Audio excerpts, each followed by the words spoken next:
am the resurrection and the life, saith the Lord. He that believeth in me, although he were dead, shall live. And he that liveth and believeth shall not die. Unto Almighty God we commend his body to the ground, earth to earth, ashes to ashes, dust to dust, in sure and certain hope that at the resurrection he will rise again to everlasting life. Amen. Well, that completes the formal contents of Sir Charles's will. May I be the first to congratulate you, Sir George, as the new heir to Farnsworth Castle? A mass of crumbling stone and a morbid legend. Oh, plus an estate with a handsome revenue. All our legacies were most liberal, Mr. Clarkson. My brother was a generous man.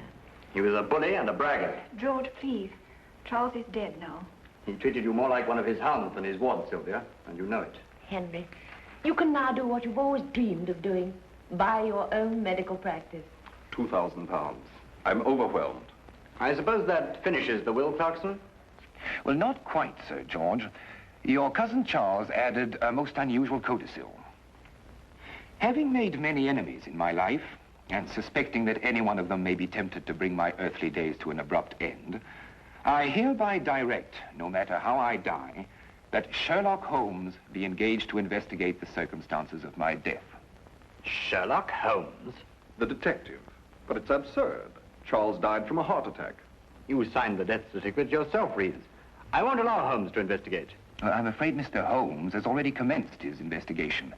A court order was issued this morning. A court order for what? The exhumation of Sir Charles's body. The autopsy has been completed. Sir Charles died from arsenic poisoning.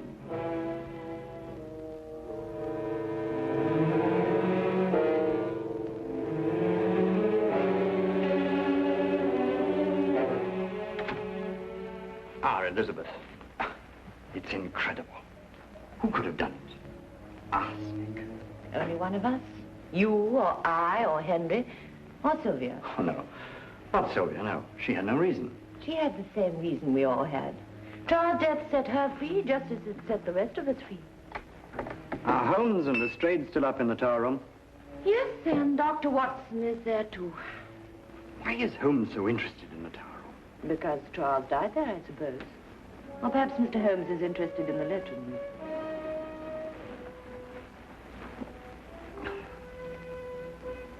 That ridiculous, gruesome legend. Murder's what I believe in, Holmes, not legends. Well, you know, Lestrade, legends are sometimes put to surprisingly modern uses. By the way, what is the legend, Holmes? Well, it dates back to the Wars of the Roses. A sentry fell asleep here one night while on watch. As a result, they chopped his head off. Ever since that time, anyone who sleeps here is supposed to die. Nonsense. Quite. And yet Sir Charles slept here, and he did die. It's a coincidence. He'd already taken the poison. He had to die somewhere. You know, that window is much too narrow for anyone to get in or out.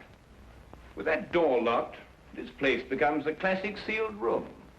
It was arsenic that killed him, Holmes, not the room. Or the legend. Or the legend.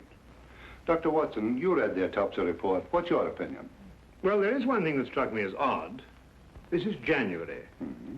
Yet Sir Charles had eaten grapes the night he was poisoned. Well, what's that got to do with it? Well, you don't very often find grapes in January. Not in England, anyway. Clever, Watson. Grapes in January, eh? Yeah.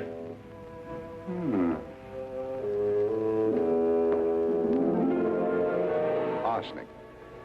Out of this jar. And someone in this room gave it to him. Each of you gained from his death. We all had access to that jar, Inspector. The arsenic was used for garden spraying. Anyway, Charles didn't eat or drink a single thing that night. The rest of us didn't. Then why weren't all of you poisoned too? Miss Farnsworth, what prompted your brother to sleep in the tower room the night he died? I prompted him, Mr. Holmes. I challenged him to. Oh, really? Why? To put his constant bragging to the test. It started at dinner that night. Elizabeth, your meals are getting progressively more inedible. If you can't do better, I suggest you find your own home and run it. I'll try to do better, Charles. Elizabeth, I liked your dinner. What do you know about decent food? What do you know about anything? I know how to run your estate for you. And a mess you're making of it, too. With half the tenants overdue in their rents. I won't sweat a man's rent out of him, Charles.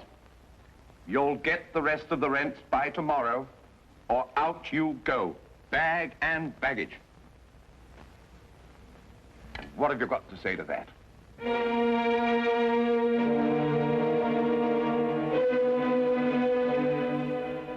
I'll collect the rents by noon tomorrow. Why must you always humiliate us, Charles? Have you no decency, no human feelings? I'm not a weak knee like George here, if that's what you mean. Courage isn't always physical, Charles. Courage. Do you remember the time I locked you in the tower room? You screamed like a stuck pig. I was 7 years old, not a big, brave man like you. What do you mean by that? You dared lock a little boy in that room, but you never dared spend a night in it yourself. You think I believe that stupid legend? Yes, and fear it. Just as you fear anything you cannot hear or see or touch. You locked me in to frighten me, because you yourself would have been frightened.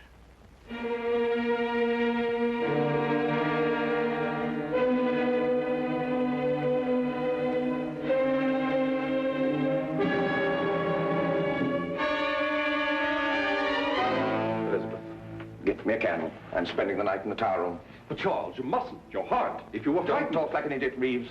Frightened of what? An old wives' tale?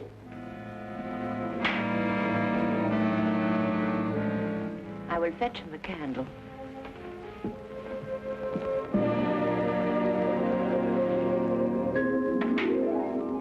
I had to break open the tower room next morning.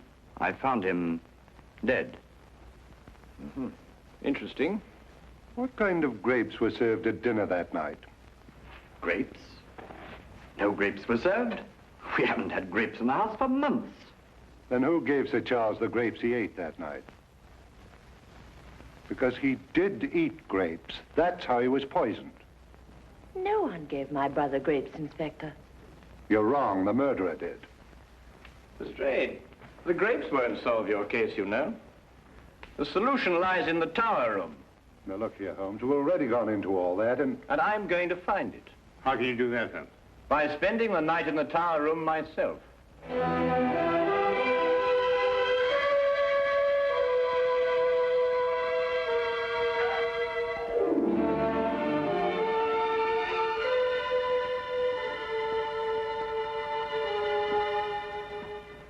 Mr. Holmes, I think you are wrong to take the legend of Farnsworth Castle so lightly. On the contrary, Miss Farnsworth, I'm taking it very seriously. Then be on guard, Mr. Holmes, and stay awake.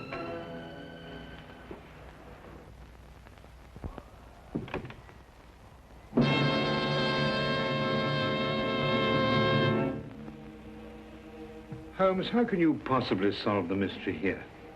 Quite simply, Watson. The murderer is going to try and kill me. Why? Because I'm Sherlock Holmes. Can I stay with you? No, thanks all the same, my boy.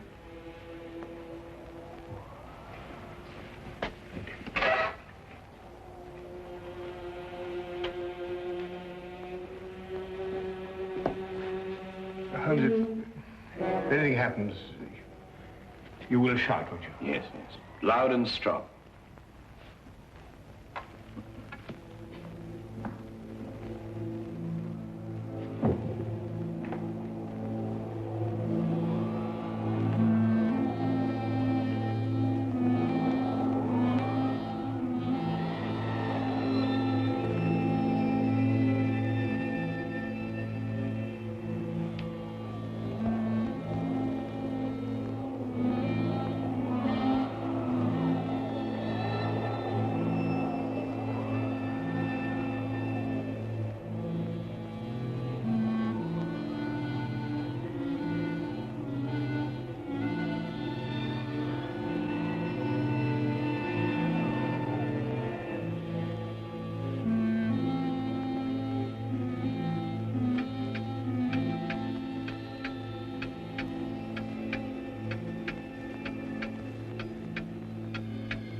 Watson! Watson!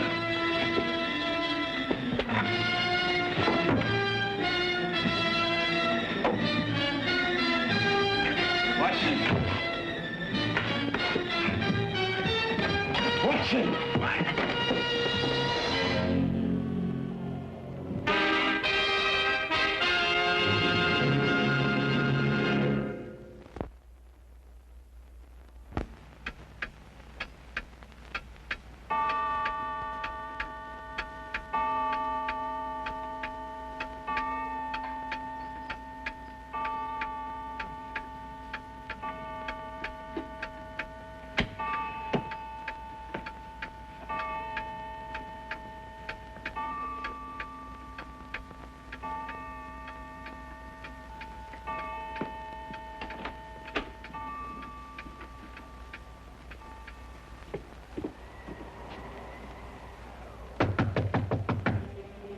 Holmes? Holmes!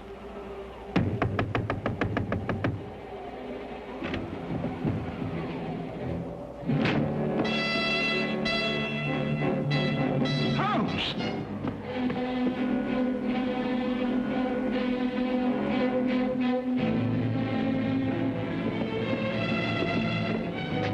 Poison. Watson, I'll get you back to my room.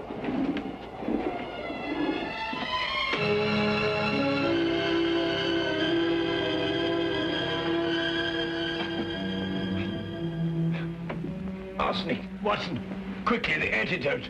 Arsenic?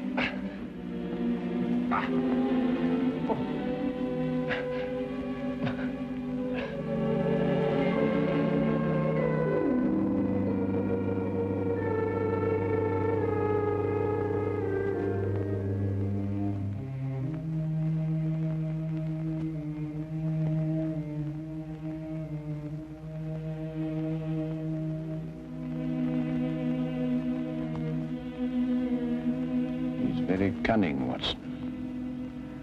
Yes, maybe, Holmes, but I don't understand. After all, you and I ate the same thing the entire evening.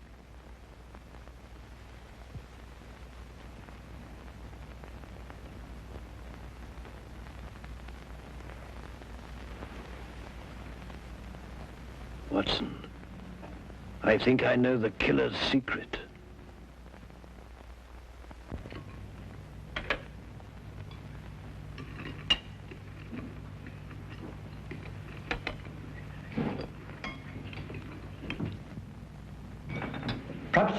Perhaps I'd better go out and wake Holmes. It is getting rather late. Not that I believe in any of this superstitious nonsense, mind you, but... But you do believe in murder, eh, Dr. Reeves? Holmes? Well, it seems that everyone is surprised at my appearance this morning. Perhaps relieved is a better word, Mr. Holmes. I dare say there's somebody who's not very relieved. What are you talking about? I was poisoned last night. I am alive this morning, thanks to a bit of good luck and some ingenious foresight on the part of Dr. Watson. On the afternoon that Dr. Watson learned the true cause of Sir Charles's death, he ordered the ingredients of an arsenic antidote from the local chemist. I wonder who, sitting at this table now, is cursing that foresight. Do we have to be afraid of every bite we put into our mouths? Not every bite, Sir George. Only food with a flavor strong enough to conceal the taste of arsenic. Something like grapes, for example. And if you want to know who poisoned the grapes, I can tell you that too. The person who bought the grapes in a London fruit shop on the day Sir Charles died. I rather imagined you'd trace those grapes, Lestrade. Who did in fact buy them? Miss Sylvia Taylor. You're lying. Let her answer that, Sir George. Yes. I bought them. Sylvia. And gave them to Sir Charles when he was in the tower room. Yes. But I didn't poison them. I swear I didn't. For some reason, which he did not yet explain, Holmes doubted Lestrade's case against Sylvia Taylor. Furthermore, he reasoned that the killer would take refuge in her arrest, letting the case end there and accepting his own safety. He revealed to me that our only hope was to force the killer into making another move in spite of himself. The first step was publicly to denounce Lestrade's case in such a way that the inspector himself would be convinced that he needed more evidence. This, Holmes hoped, would frighten the killer. More evidence? You could spend a lifetime going over this place with your magnifying glass. And I wouldn't even attempt it. But a whole battery of men could accomplish it in a very short time indeed. Now look here. A whole battery of men?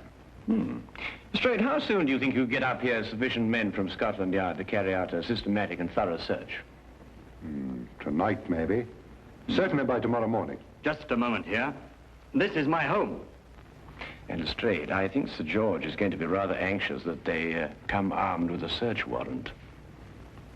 I'll get in touch with the Yard immediately.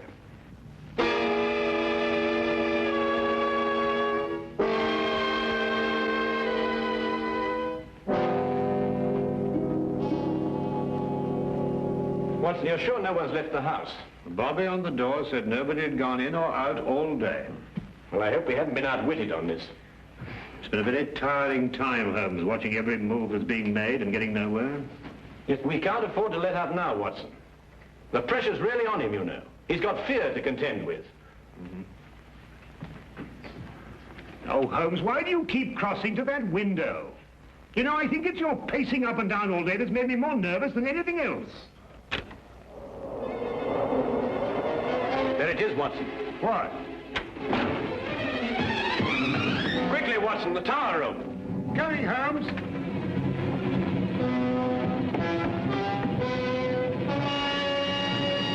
Watson, would you go downstairs immediately and tell Lestrade to bring our 4 friends up here? What are you up to?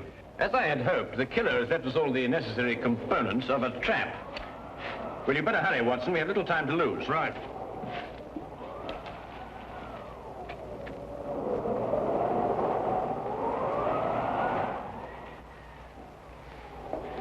Won't you sit down here?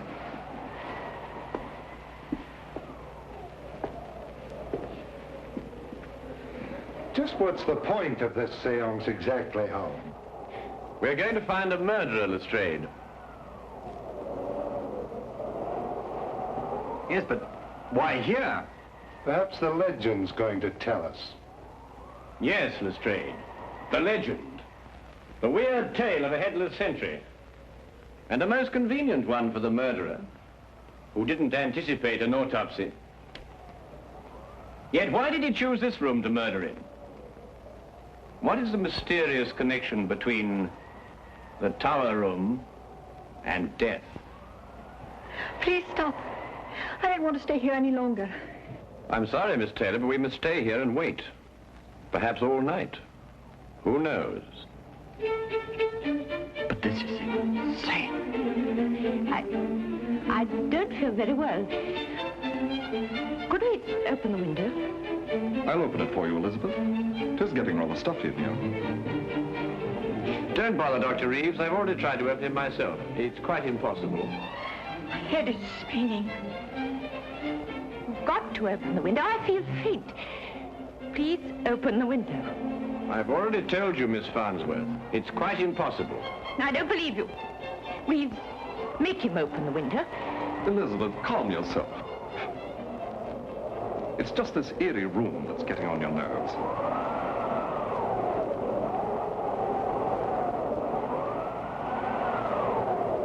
That confounded wind.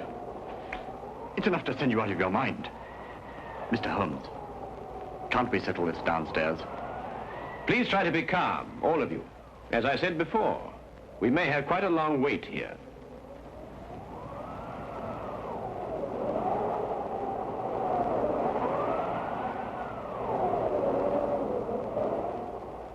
Let me out of here. Elizabeth! Open the window. Do something. Stop it! Isn't it bad enough without you going off? You fools. You fools, you don't understand. We've got to have air. For heaven's sake, open the window. Let me go. Let me go. It will kill us all.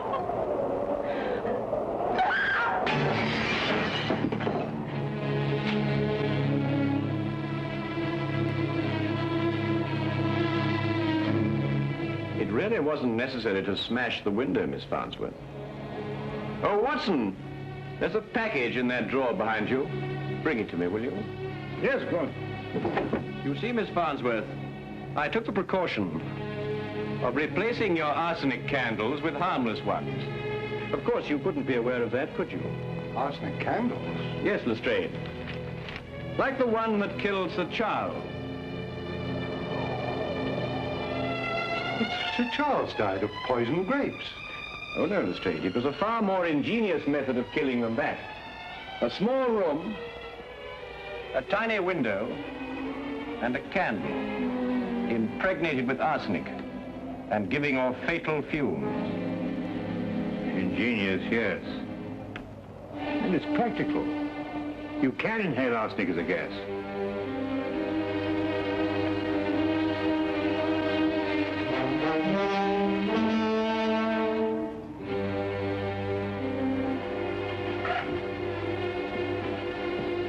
Follow it, officer.